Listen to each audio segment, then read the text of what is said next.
ప్రభుత్వం రైల్వే పెన్షనర్ల విధి విధానాలను మార్చిన బిల్లును కేంద్రం వెంటనే ఉపసంహరించుకోవాలని టీఆర్ఎస్ పెన్షనర్స్ అసోసియేషన్ కార్యదర్శి విజయ్ కుమార్ అన్నారు. All India retired railway men federation పిలుపు మేరకు రేణిగుంట సమీపంలో సిఆర్ఎస్ పెన్షనర్స్ అసోసియేషన్ ఆధ్వర్యంలో ర్యాలీ నిర్వహించారు. తమ కార్యాలయం నుంచి సిడబ్ల్యూఎం కార్యాలయం వరకు ర్యాలీగా వెళ్లి సిడబ్ల్యూఎం దేవ సహాయంకు వినతి పత్రం అందజేశారు. ఈ సందర్భంగా కార్యదర్శి విజయ్ కుమార్ మాట్లాడుతూ వివక్షతో కూడిన పెన్షన్ విధానాన్ని వెంటనే కేంద్రం ఉపసంహరించుకోవాలని డిమాండ్ చేశారు. ఈ కార్యక్రమంలో అధ్యక్షులు సురేందర్ రెడ్డి, సహాయ కార్యదర్శి గణపతి నాయుడు, ఆనంద్ అసోసియేషన్ సభ్యులు పాల్గొన్నారు.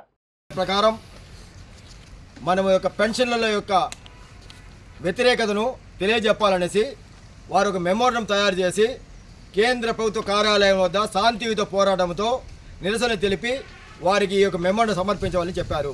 మనకి ఇక్కడ సిఆర్ఎస్ వర్క్షాప్ పెన్షన్ అసోసియేషన్ తరఫున ఉండేది వచ్చి మనకి వర్క్షాప్ కాబట్టి మన దేవసాయం సారికి సిడబ్ల్యూఎం గారు వారికి మనకి వినతి పత్రంని ఇచ్చినాం. ఈ యొక్క వినతి పత్రంలో ముఖ్యమైన అంశాలు ఏమిటంటే డిమాండ్లు వివక్షతో కూడిన పెన్షన్ సవరణ వెంటనే ఉపసంహరించుకోవాలి. 8వ సిపిసి కింద అన్ని పెన్షన్లు సమాన ప్రయోజనాలు పొందుతారని వ్రాతపూర్వకంగా హామీ ఇవ్వాలి. పదవీ విరమణ తేదీల ఆధారంగా పెన్షన్ల మధ్య భేదం ఉండకూడదు.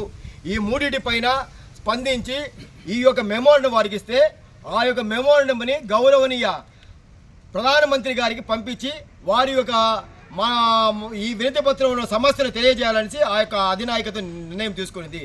ఆ నాయకత్వం తరపున అధ్యక్షులు శ్రీ సురేందర్ రెడ్డి గారు, సహాయ కార్యదర్శి గజపతి నాయుడు, ఆనంద్, ఇతర ఆఫీస్ బ్యానర్స్ అందరూ వచ్చి ఈ కార్యక్రమాన్ని విజయవంతం చేసినారు.